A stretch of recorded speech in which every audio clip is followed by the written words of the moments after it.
नमस्कार. आपण पाहत आहात लोक तुफान न्यूज. सत्याचा आवाज, जनतेचा विश्वास. माननीय पोलीस अधीक्षक जालना जिल्हा.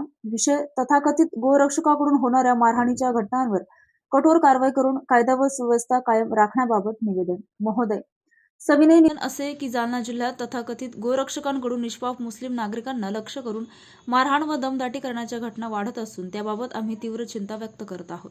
दिनांक 2 ऑगस्ट रोजी गांधी चमन परिसरात एका मुस्लिम पादचाऱ्याला तथाकथित गोरक्षकांच्या जमावाने पोलिसांच्या उपस्थितीत मारहाण केल्याची घटना घडली. तसेच दुसऱ्या एका घटनेत एका मुस्लिम पादचाऱ्याला अडवून त्याची टोपी काढण्यात आली व त्याच्याशी गैरवर्तन करण्यात आले. कायदा व सुव्यवस्था राखण्याची जबाबदारी ही केवळ पोलीस प्रशासनाची आहे. कोणत्याही व्यक्तीला किंवा संघटनेला कायदा हातात घेण्याचा अधिकार नाही. अशा घटना समाजात भीतीचे वातावरण निर्माण करतात, सामाजिक सलोखा बिघडवतात आणि कायद्यावरील जनतेचा विश्वास कमी करतात. आम्ही स्पष्ट करू इच्छितो की गाय किंवा तिच्या वंशाच्या कत्तलीस आम्ही कोणत्याही प्रकारे समर्थन देत नाही. मात्र अशा प्रकरणामध्ये कारवाई करण्याचा अधिकार केवळ पोलीस व संबंधित शासकीय यंत्रणांनाच आहे.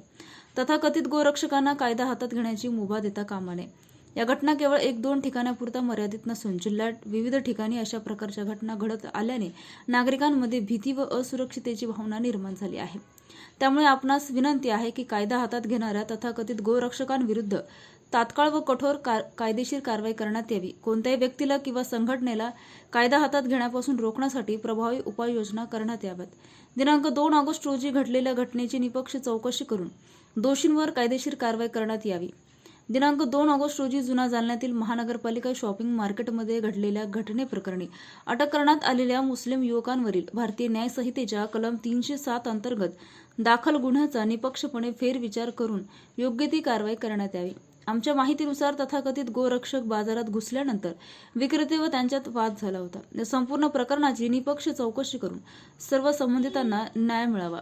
आपण या प्रकरणाची गांभीर्याने दखल घेऊन कायदा व सुव्यवस्था अबाधित राखण्यासाठी आणि सर्व नागरिकांच्या सुरक्षिततेसाठी तातडीने योग्य ती कारवाई करावी ही नम्र विनंती. लोक तुफान न्यूज, अशफाक पटेल.